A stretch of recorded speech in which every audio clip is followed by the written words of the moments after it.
大家好，我是苏苏姐家的梅子，今天给大家带来一款国风系列星芒拼花毯。本教程电子图解可在微信小程序搜索区之社进入查看。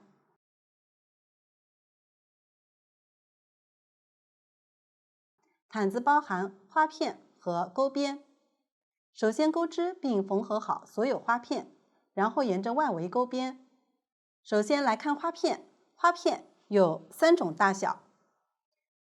中间都是正方形，也就是最大的花片，边上都是正方形的1/2，4个拐角都是它的1/4。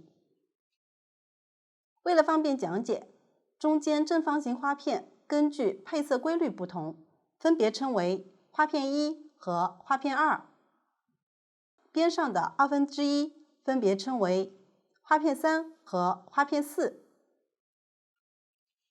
拐角的1/4称为花片5，所有花片钩完后，将它们缝合起来。需要说明的是，花片1、花片2和花片3都要换色钩织，大家可以用家里的零线，耐心跟着视频演示，练习一下钩织方法，熟练后再正式钩织。另外，视频演示用线随机，具体的线材、配色以及针的型号，请参考对应产品的详情页和纸质图解。首先学习花片1的钩织方法。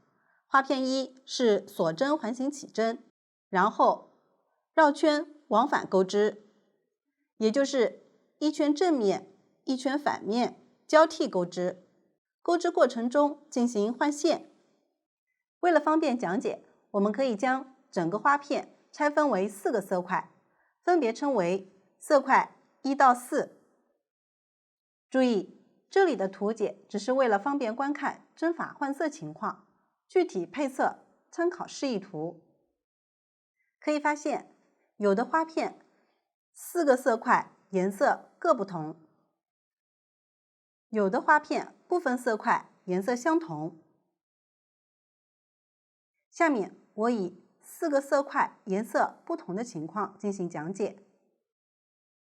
来看图解，整个色块1就是起针和第一圈，因此首先用花片色块1对应颜色的线进行锁针环形起针，钩4个锁针，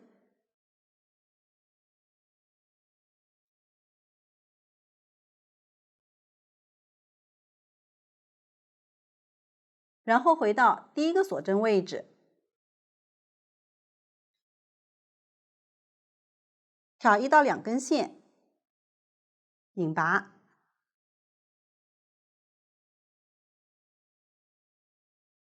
圆形实心点表示引拔针需要拉紧，不算一针。这样起针就完成了。开始钩第一圈，立3个锁针，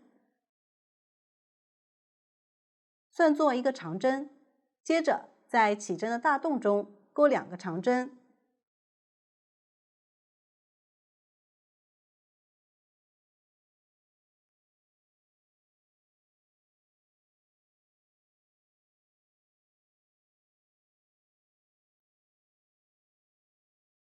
边钩边往右侧移，2个锁针，继续在起针的大洞中交替钩3个长针和2个锁针，一直钩完最后2个锁针。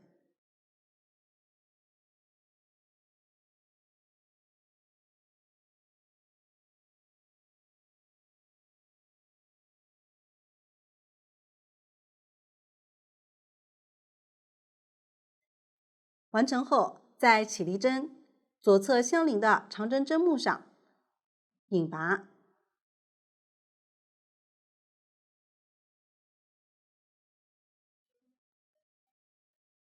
椭圆形实心点表示引拔针不用拉紧。我们可以将这个引拔针的辫子当做是起立针的针目，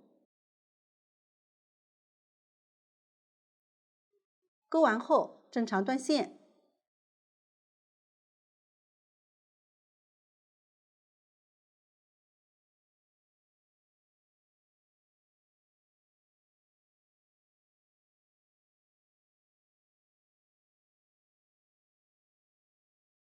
我们将第一圈的正面作为整个花片的正面，这样第一圈就讲完了。继续钩第二圈，这一圈在反面钩织。来看一下图解，每次在反面钩织时，从起立针位置开始都是顺时针看图解，在正面钩织就是逆时针看图解。可以发现这一圈涉及到了色块2和色块3，也就是需要用2种颜色进行钩织。对于第二圈来说，色块3就是每条边的中间一针，其余都是色块2。另外注意，这一圈都是调反面的半针钩织，正面看时就是这样的效果。首先翻到反面，找到起立针左侧的2个锁针，在靠近这个长针的锁针上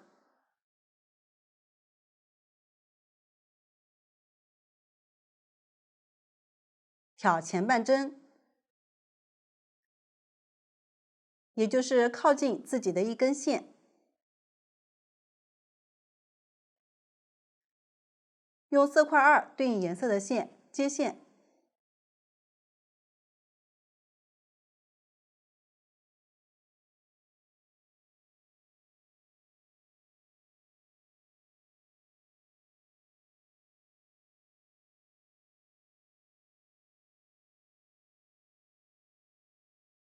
第一圈的线头边钩边包裹，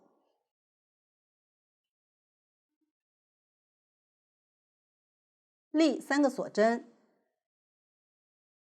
算作一个长针，接着在接线的同一个位置钩一个长针，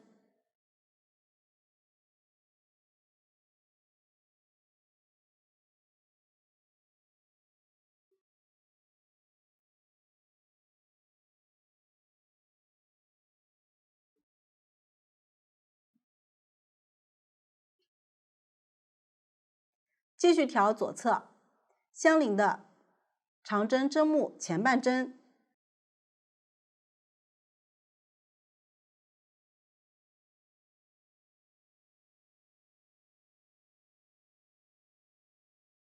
钩一个长针。注意，在反面看时，针目是对应左上方的辫子。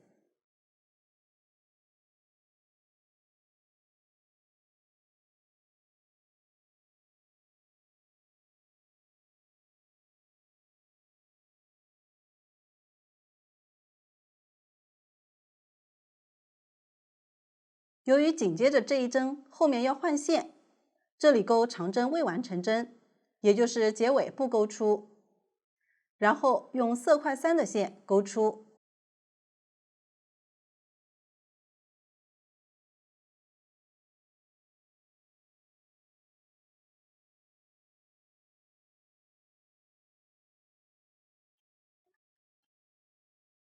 换线完成，同时也完成了这一针。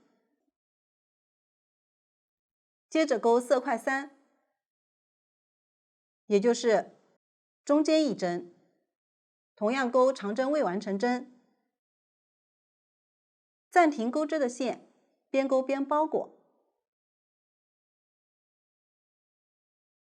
注意，这一圈都是挑前半针钩织。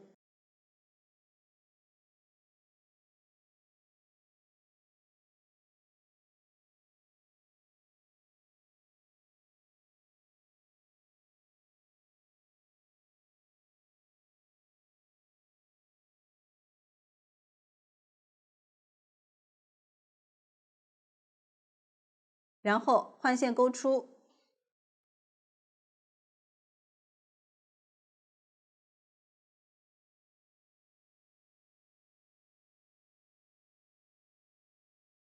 以后换线都是在前一针结尾换线钩出即可。继续钩色块2，挑这个长针的前半针钩一个长针，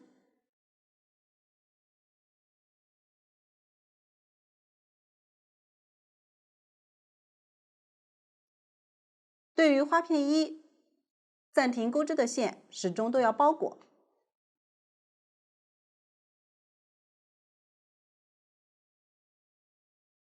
包裹的线不要卷在里面，也不要拉太紧，轻轻拉直即可。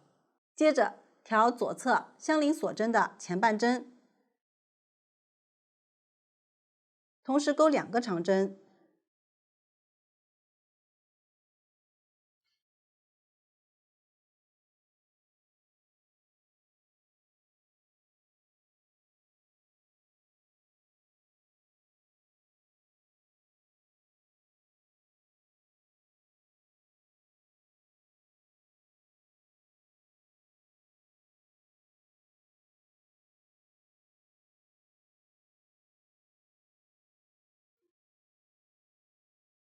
拐角钩2个锁针，左侧相邻的锁针上，继续挑前半针，同时钩2个长针。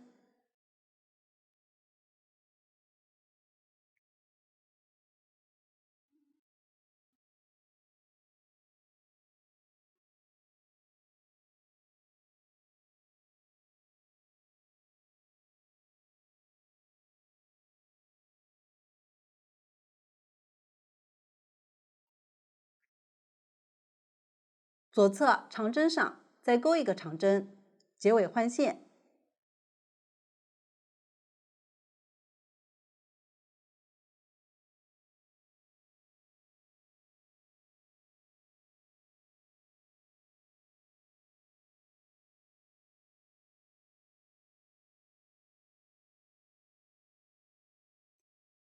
大家按照这样的方法，继续对照图纸钩织这一圈。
线如果缠绕在一起，及时理一下。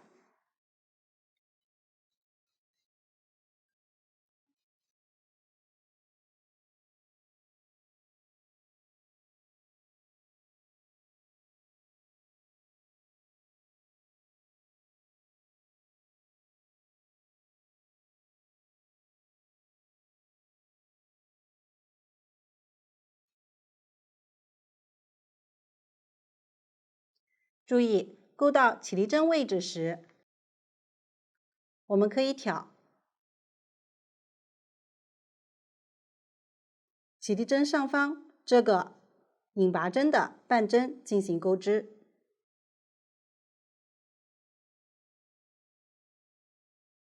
这根线是包裹的线头，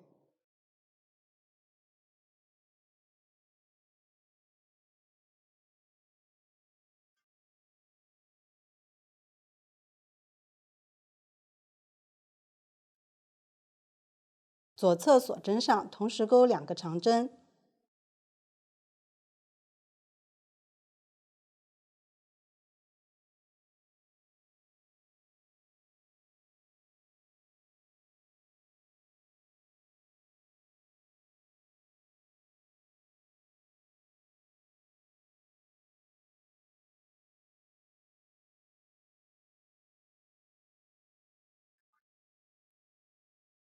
最后一针钩织时，这根线可以不用包裹。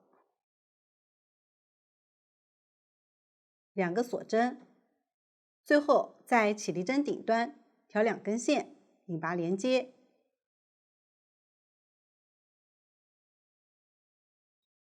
注意，另一根线放在花片的反面。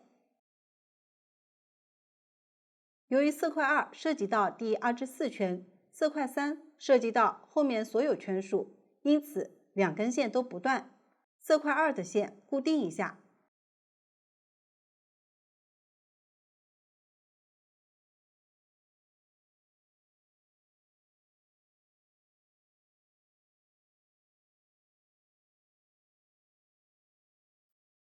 这样第2圈就讲完了。继续钩第3圈，这一圈在正面钩织，可以发现这一圈有色块3和色块2，起始位置这里是色块3，将织片翻到正面，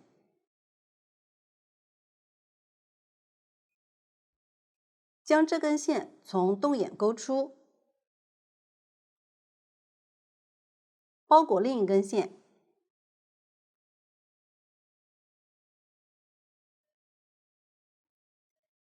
立3个锁针，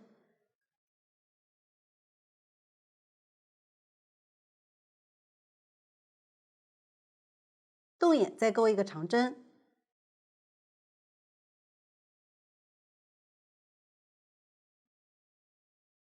结尾换线。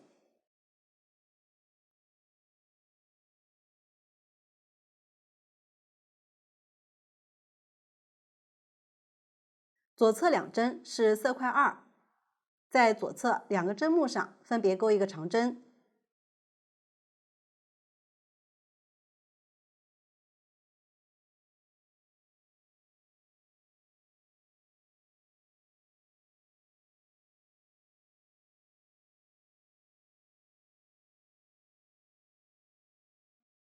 继续对照图纸进行换色钩织，一直钩完最后一个长针。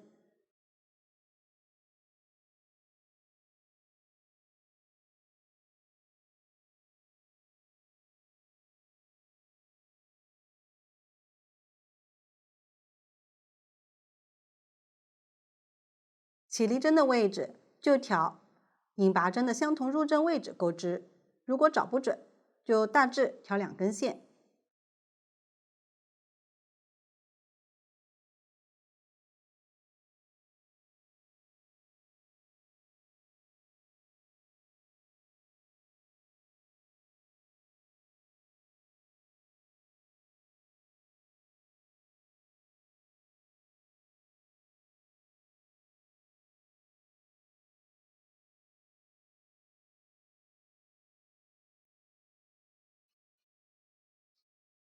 完成后，在起立针上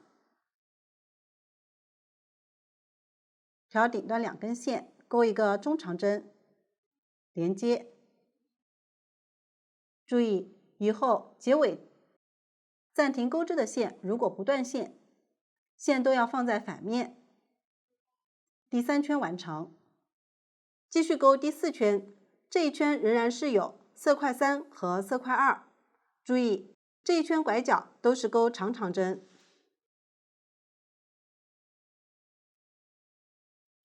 起始位置也是色块3，立4个锁针，翻到反面，左侧2个针目上分别钩一个长针，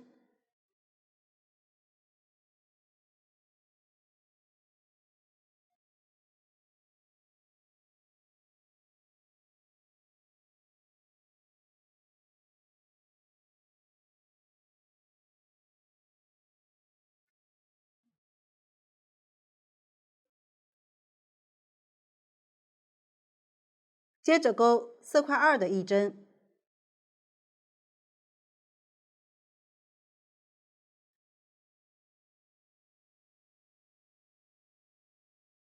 色块3钩5针，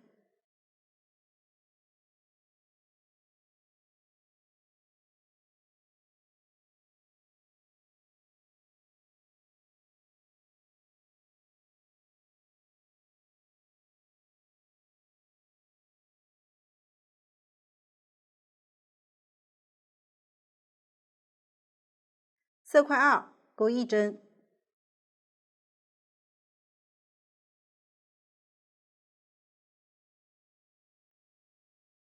色块3钩2针，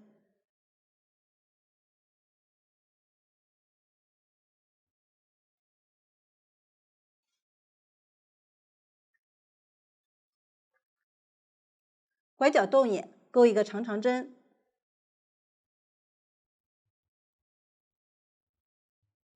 两个锁针和一个长长针，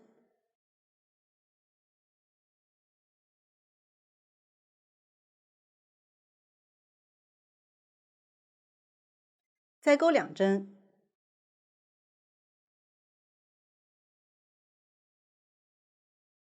继续对照图纸换色，将这一圈钩完。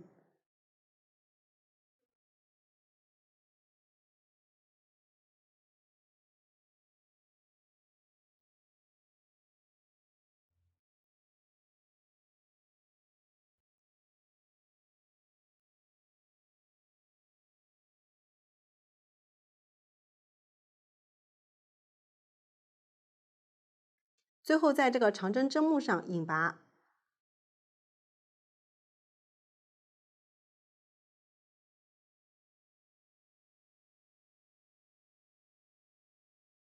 同样，这个引拔针的辫子可以作为这个起立针的针目。由于后面用不到色块2这根线了，我们预留一点剪断，色块3的线固定一下，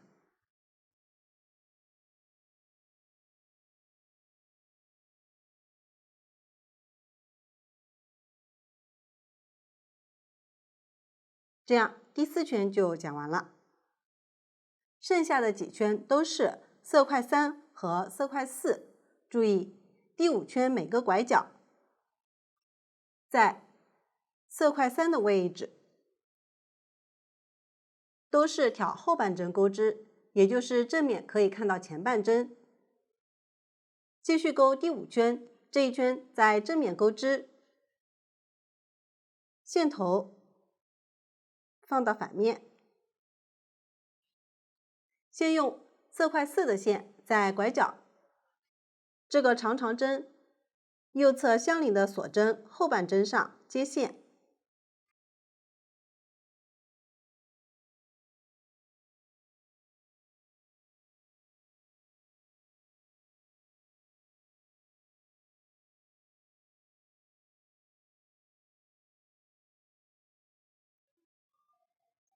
立3个锁针，接线处钩一个长针，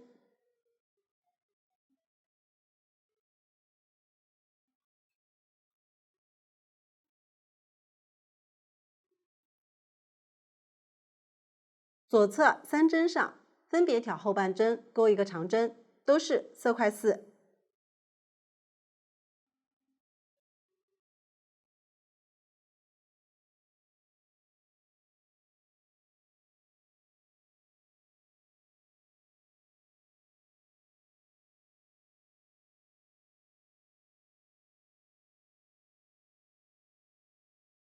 完成后，中间7针都是色块3，挑针目钩织。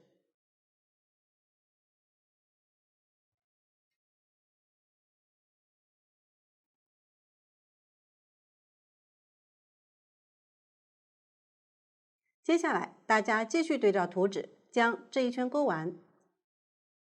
注意，每次拐角几针都是挑后半针钩织。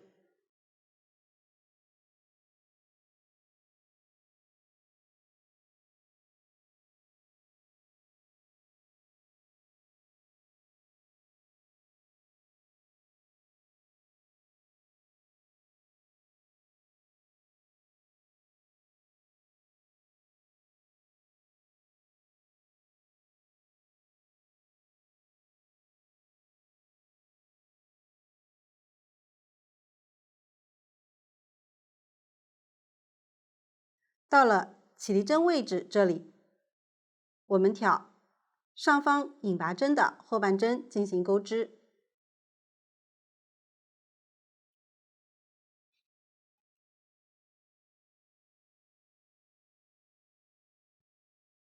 最后挑剩下这个锁针的后半针，钩2个长针。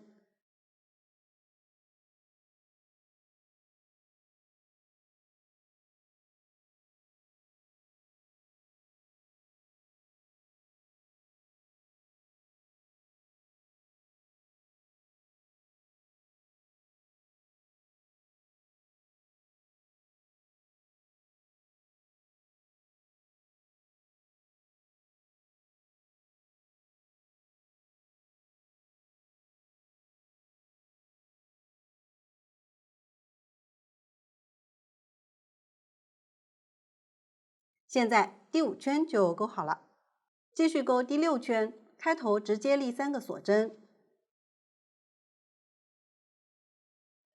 翻到反面，动眼钩一个长针，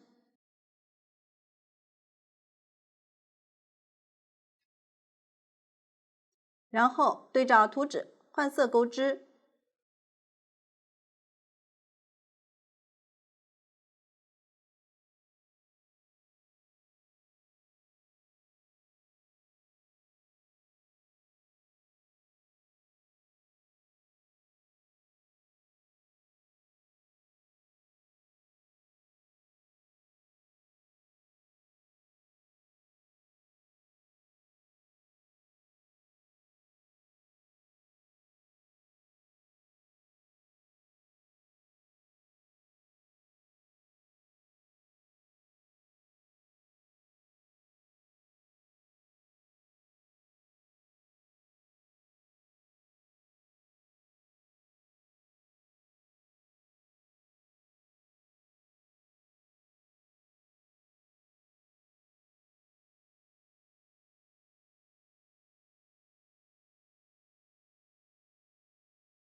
完成后，继续钩第7圈，开头立4个锁针，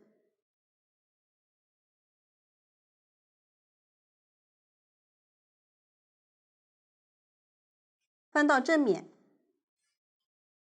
动眼钩一个长长针，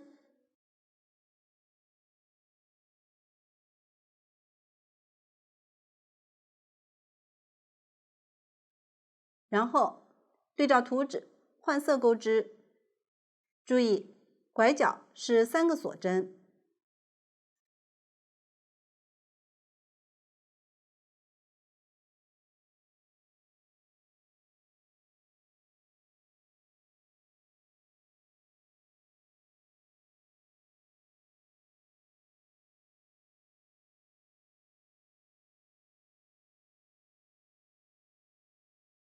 结尾在动眼钩完2个长长针后，钩一个锁针，然后钩一个中长针连接，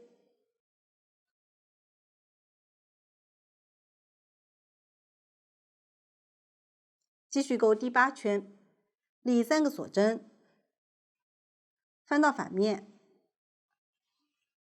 动眼钩一个长针，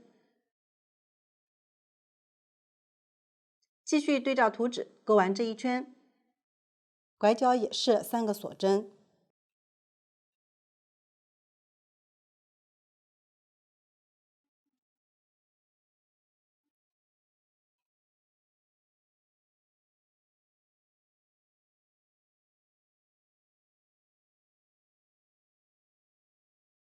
完成后，这根线正常断线。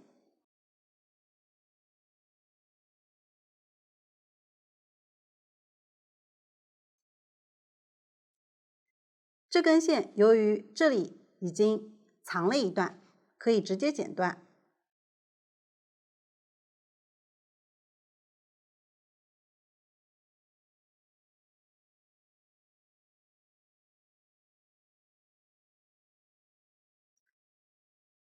剩下的线头顺着织物的纹理在反面藏一下即可。这样我们就勾好了一个花片一。如果钩织其他情况的花片一，也就是部分色块颜色相同，针法都与刚刚讲解的相同，涉及到怎么固定线、怎么换线等，都参考前面的演示即可。例如色块一和色块3颜色相同，那么第一圈钩完后不断线，将线固定一下，后面继续使用。如果是色块2与色块4相同，那么第4圈色块2结束后也是不断线，固定一下，后面继续使用。接下来大家继续将花片一全部完成。继续学习花片2。花片2针法整体上与花片一相同，只是换线情况不同，也是锁针环形起针，然后往返绕圈钩织，分为8个色块，部分色块颜色相同，部分不同。无论哪种，为了使花片厚度均匀，我们都不包裹线，也就是每个色块都要用到1根线。这样部分颜色的线团数量不够，可能需要提前再绕几个小线团，方便钩织。例如这个花片，拐角这4个色块都相同，因此这个颜色我们就需要4个线团。下面大家可以先参考以下视频，学习绕小线团的方法，然后继续学习花片2的钩织方法，再根据具体的花片情况绕对应的小线团进行钩织。这个线头就是后期往外抽的线头。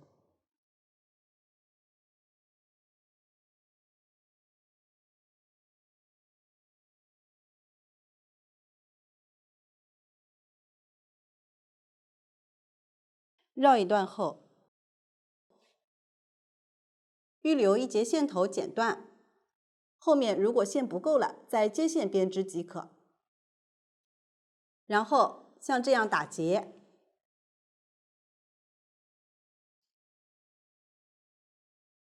可以先将中间绕几圈固定，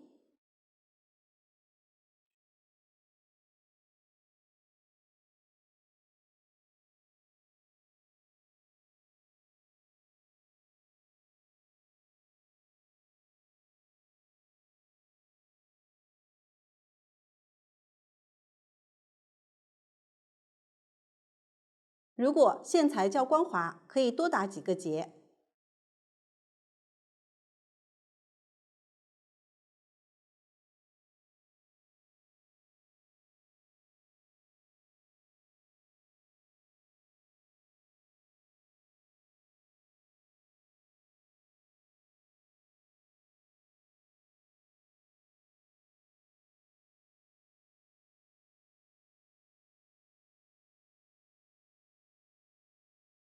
这里的线头如果剩余较长，可以稍微剪短一点。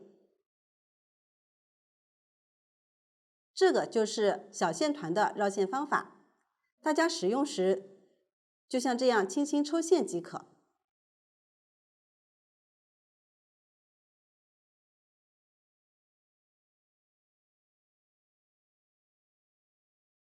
绕小线团的好处就是编织时线相对被固定住了，线团不会滑下来。当线团较多时，不容易相互打结，方便编织。如果小线团使用到结尾有点松散了，可以拆下来，重新绕。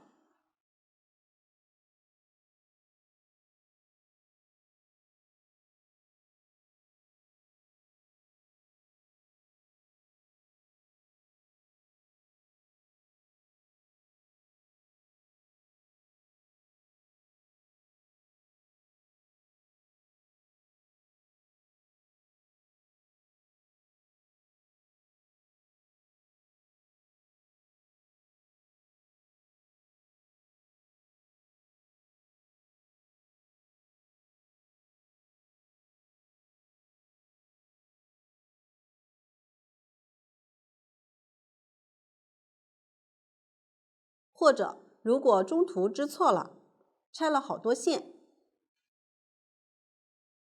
也可以将拆的这一段线另外绕成小线团。同样，这里是连着织片的一端。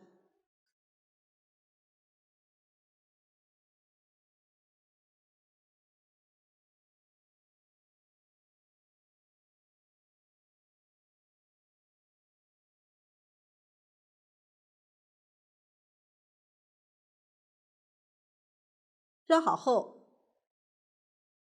用线将这里固定好。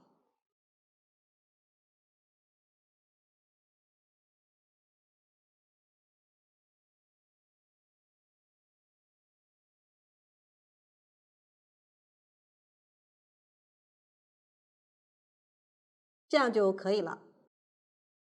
接下来，大家可以根据情况将开始编织需要的小线团绕好。首先准备好8个色块所需的线团，我这里都绕了小线团。然后对照图纸，用第一圈起立针的同色线起针。起针方法和花片一相同。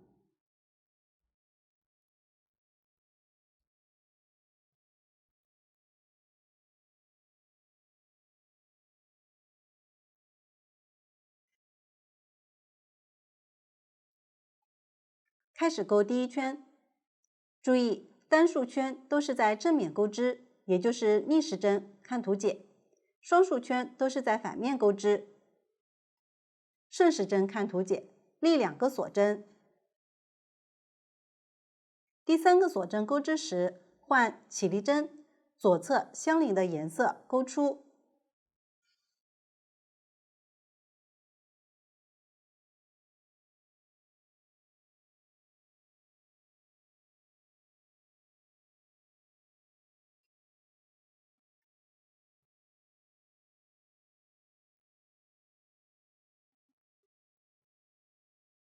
然后钩一个长针，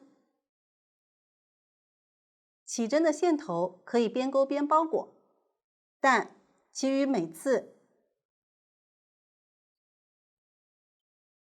新接线的线头建议只包裹1到2次，稍微固定住即可。全部钩完后再统一藏，因为后面还有多个线头，如果都包裹在第一圈里面，会太多了，影响钩织效果。暂停钩织的线每次都是停留在原处，并且都是停留在整个花片的反面。这里提醒一下，第一圈需要频繁接线，因此可能会有点繁琐，需要耐心钩织，跟着视频多试几次，后面圈数不用接线，正常换线就会好钩很多。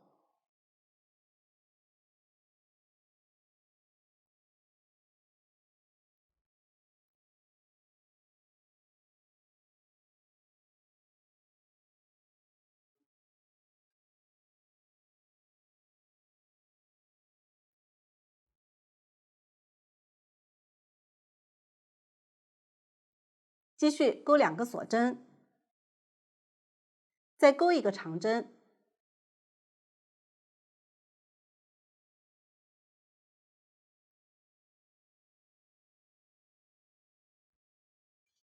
换线。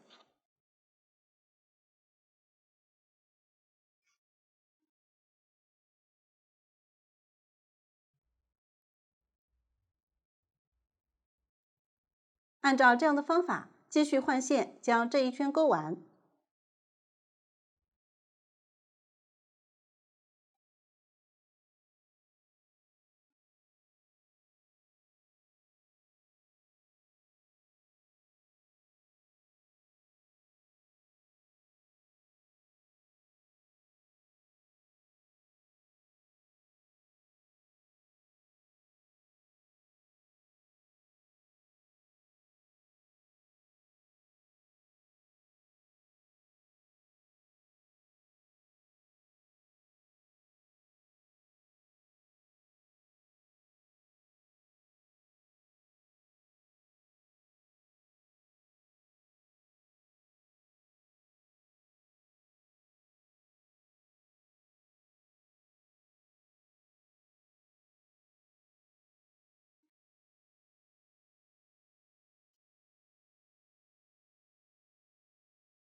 钩完最后一针后，在起立针上引拔连接。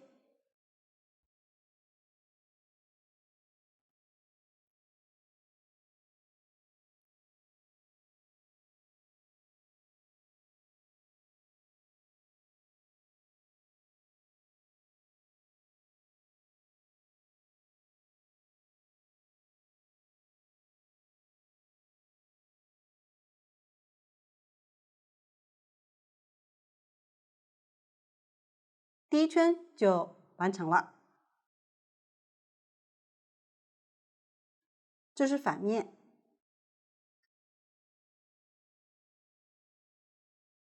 继续钩第二圈，我们需要将这根线过渡到拐角洞眼，因此先钩一个锁针，翻到反面，在洞眼引拔，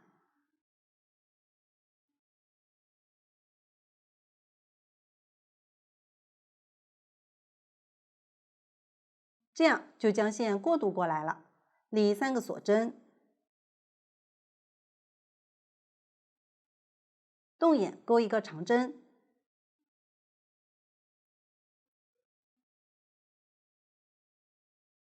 ，2个锁针和2个长针。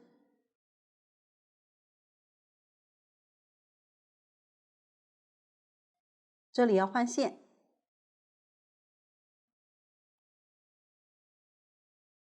暂停钩织的线都是放在原处，并且是放在花片反面。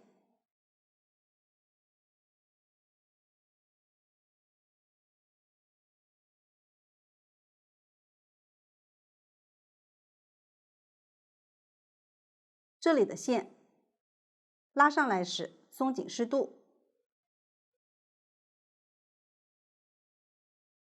用这根线钩3针。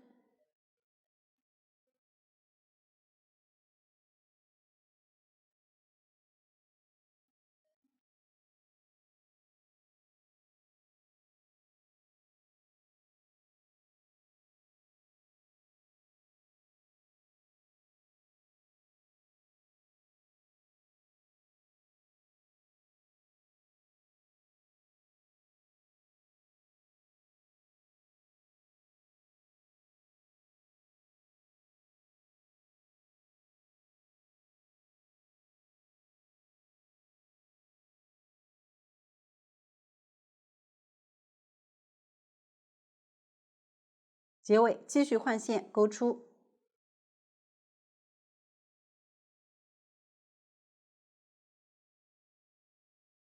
接下来每次换线钩织对应针法，将这一圈钩完。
完成后引拔连接。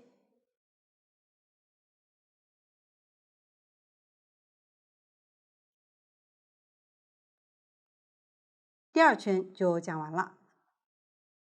继续钩第3圈，立3个锁针，翻到正面，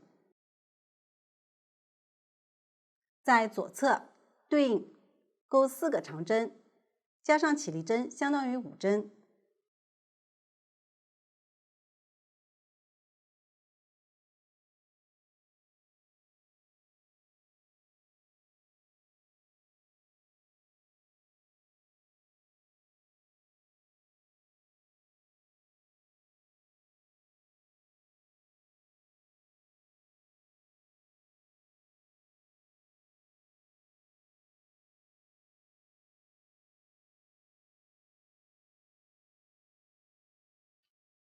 可以发现，每条边中间色块每一圈都比上一圈两边各多1针。大家继续对照图纸，将这一圈钩完。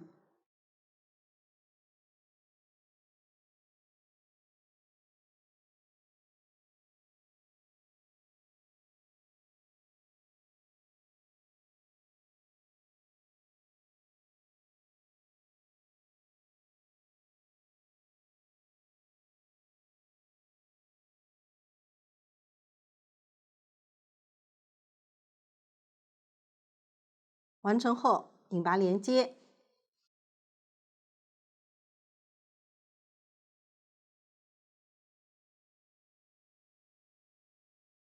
继续钩第4圈，先钩一个锁针，翻到反面，在起立针旁边第2针上引拔，这个是起立针，也就是在这一针上引拔，然后立3个锁针，继续对照图纸钩织。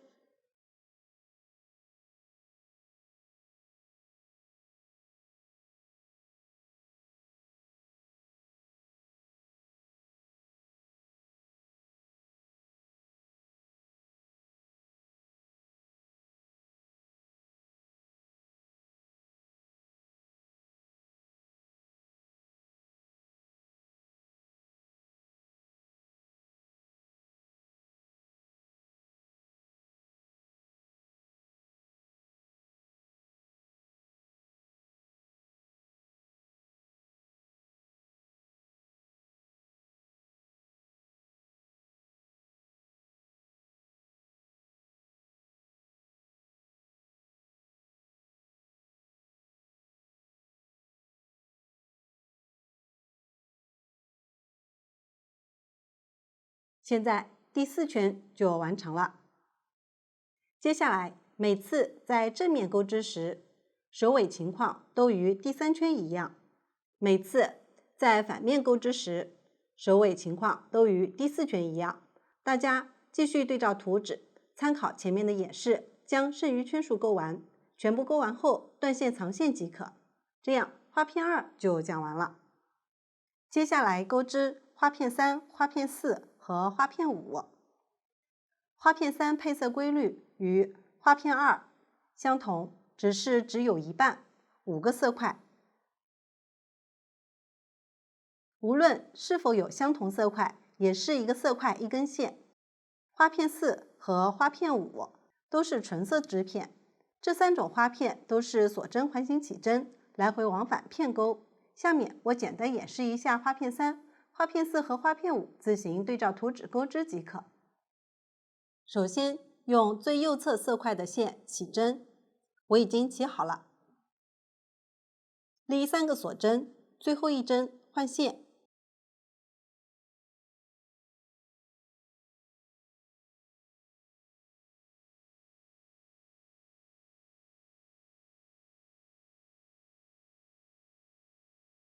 然后正常换线钩织后面的针法。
完成后，继续钩第二行，立3个锁针，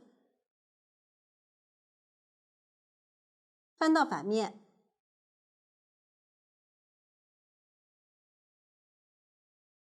在左侧针目上钩一个长针，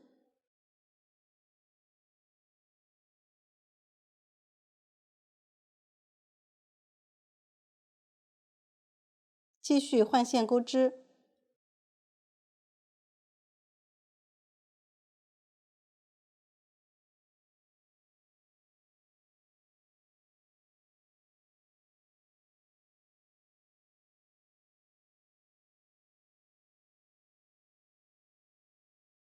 最后在起立针顶端挑1到2根线，钩一个长针。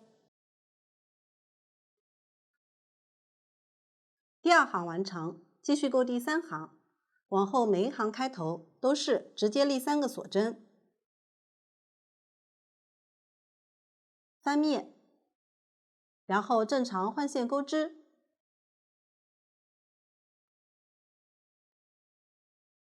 结尾都要在起立针上钩最后一个长针。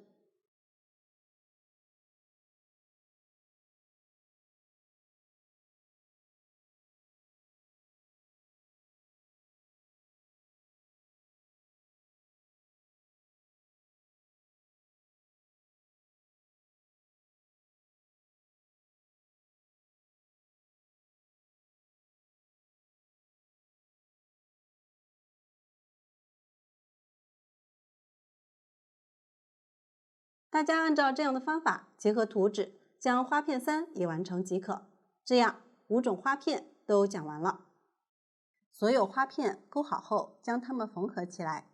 每次都是用花片1最外围1圈主色线缝合，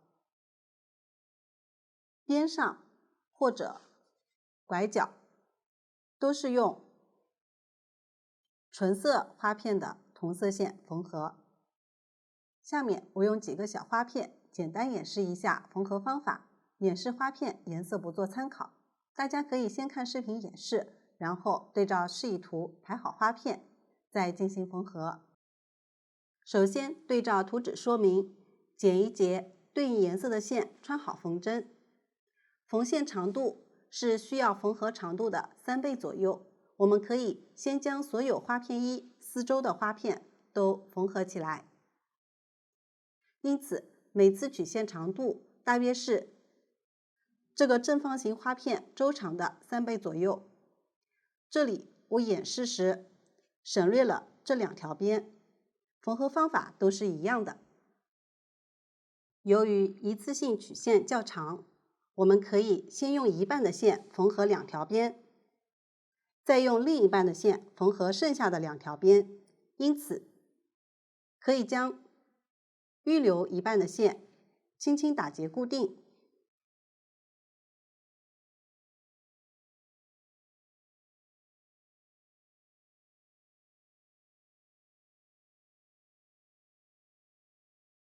然后开始缝合这条边。我们从这个拐角的中间锁针一直缝到下一个拐角的中间锁针，2个织片一针对应一针，挑靠近的半针卷针缝合。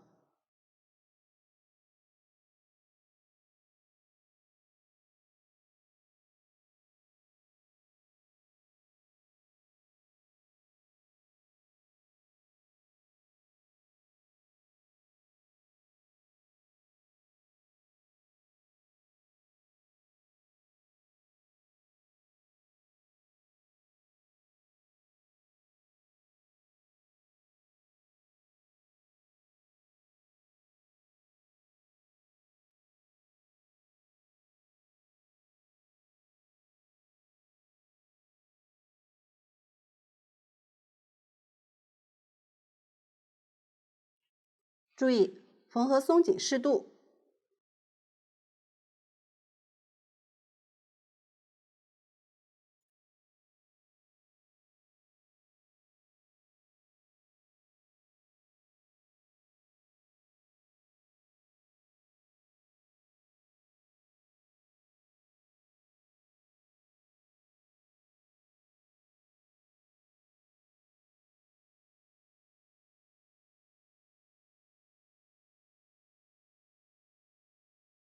缝好后，继续缝合相邻的这条边。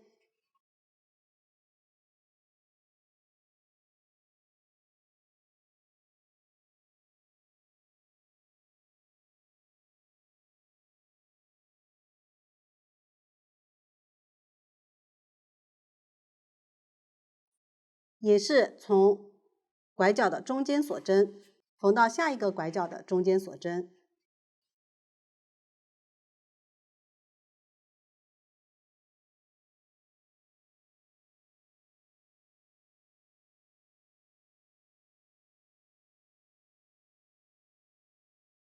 缝好后，线头可以停留在这里，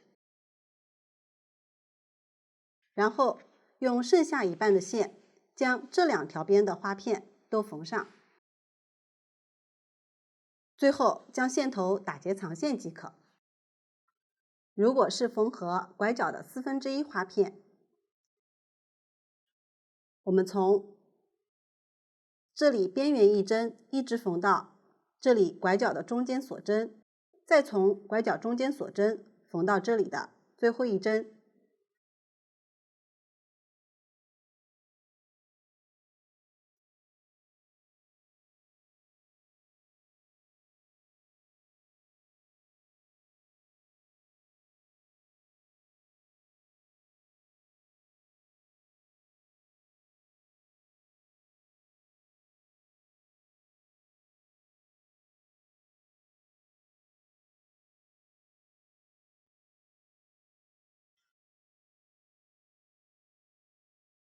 拐角这里缝线稍微拉紧一点，不要有明显的大洞即可。接下来大家参考这里的演示，将所有花片都缝好即可。这样花片的缝合方法就讲完了。花片全部缝好后，沿着外围进行钩边，请看我用这个小织片演示。首先钩第一圈，钩边每一圈都是在正面钩织，找到任意一个拐角，在起针的洞眼中用对应颜色的线接线，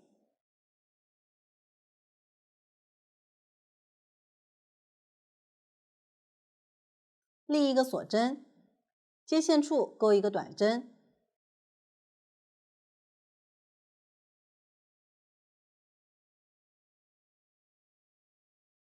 然后在这个侧边对照图纸钩短针，短针数可以根据实际情况调整，确保钩完后边缘平整即可。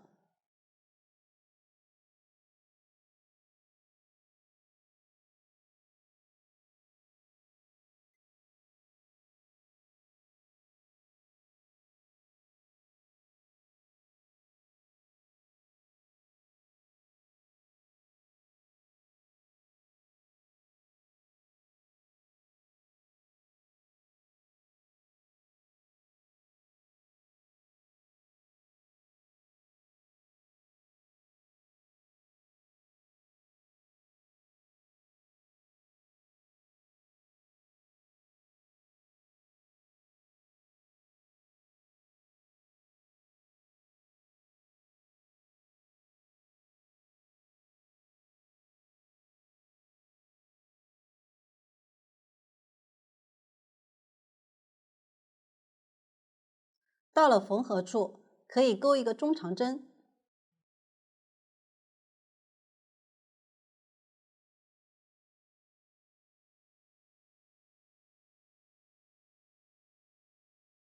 继续对照图纸，在每个花片位置大致均匀钩织短针，每次缝合处都是钩一个中长针。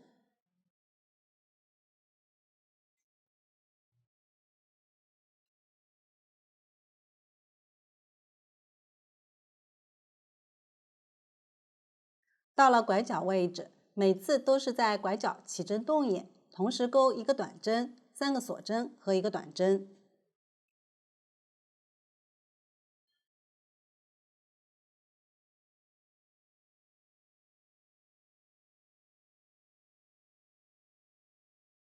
以后每条边钩织规律都与前面相同。大家将这一圈钩完。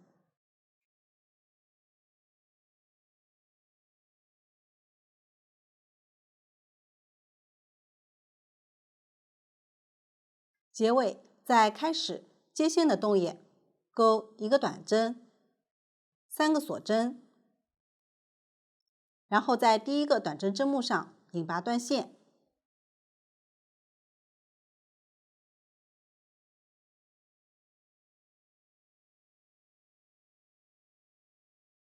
小样中间省略不钩了。这样第一圈就讲完了。继续钩第二圈。首先在拐角动眼接线，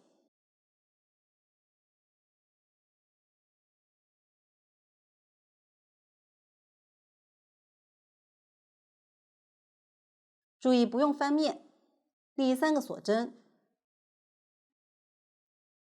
动眼再钩一个长针，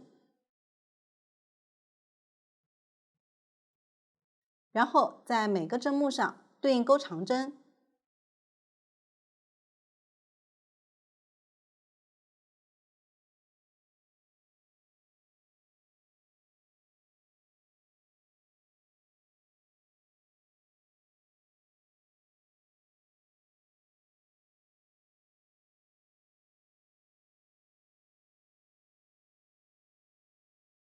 每次在拐角动眼同时钩2个长针、3个锁针和2个长针。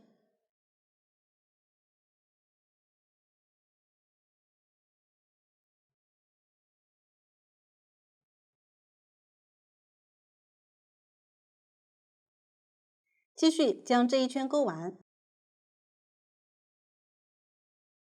结尾在动眼钩2个长针后，钩一个锁针，然后在起立针上钩一个中长针连接。第2圈完成后，往后一直到倒数第2圈都是同色线，最后一圈换另一种颜色的线钩织。大家继续对照图纸将剩余圈数钩完，这样钩边就讲完了。